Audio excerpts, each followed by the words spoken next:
Hello bachcho, let's see the question. And the question says that transplantation of tissues, organs to save certain patients often fails due to rejection of such tissues, organs by the patient. Which type of immune response is responsible for such rejection? Option A, autoimmune response.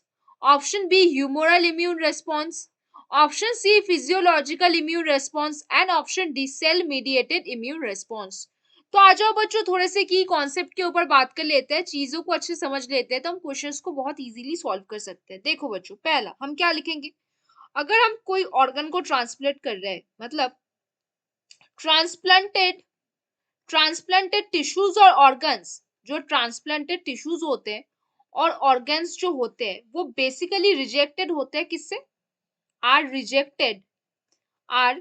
Rejected by the body से वो तभी reject होंगे जब if they are considered as foreign, जब उनको हम foreign substance मानेंगे तभी वो बॉडी से क्या होंगे? रिजेक्टेड होंगे। They are considered as foreign similar to a pathogen, जब उसको पैथोजन के साथ कंपेयर किया जाएगा तब वो ऑर्गन, वो टिश्यू बॉडी से क्या हो जाएगा? रिजेक्टेड हो जाएगा, सिमिलर टू द पैथोजन। अब क्या होगा? मेजर सिस्टम जो इसमें इन्वॉल्व होगा वो बेसिकली क्या होगा?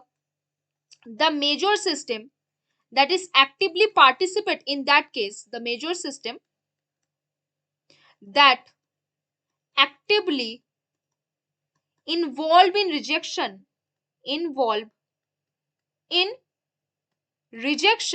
कौन होगा? वो इस ट्रांसप्लांट के लिए वो बेसिकली आपका कौन हो जाएगा? आपका टी लिम्फोसाइट सेल हो जाएगा। कौन हो जाएगा वो? That will be, they R T lymphocyte sales जो कैसा इम्यूनिटी शो करते हैं? कैसा इम्यूनिटी वो शो करते हैं? Cell mediated immunity. कैसा इम्यूनिटी? सेल मीडिएटेड इम्यूनिटी वो शो करते हैं। मतलब हमने क्या देखा? अगर हम बाहर से, मान लो हमारा किडनी फेल्योर है, तो बाहर से हम किसी और के किडनी अपने बॉडी पे ट्रांसप्लांट करा रहे हैं, तो वहां पे कभी कभी किडनी का रिजेक्शन भी देखा जाता है। क्यों? क्योंकि अगर बॉडी के उस ऑर्गन को या उस टिश्यू को अगर बॉडी कंसिडर कर ले फॉरेन सब्सटेंस, तभी उसका रिजेक्शन होगा। फॉरेन सब्सटेंस मतलब उसको पैथोजन के साथ कंपेयर किया जाए, और इस चीज में कौन सबसे ज्यादा एक्टिवली इन्वॉल्व करेगा? हमारा टी लिम्फोसाइट सेल। और टी लिम्फोसाइट सेल पे कैसा इम्यून रिस्पॉन्स होता है? हमेशा सेल मीडिएटेड इम्यून रिस्पॉन्स होता है। तो आ जाओ बच्चों क्वेश्चंस की तरफ। Which type of immune response is responsible for such rejection? पहला आपका बोला है auto immune response, option A तो नहीं होगा। ऑप्शन बी है आपका ह्यूमरल इम्यून रेस्पॉन्स, ये भी नहीं होगा।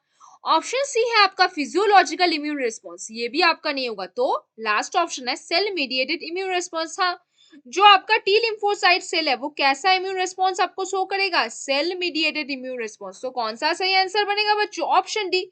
यहाँ पे कौन सा सही आंसर बनेगा बच्चों? Option D, cell mediated immune response will be the correct answer. तो बच्चों, hope you understand the question very well. Best of luck बच्चों।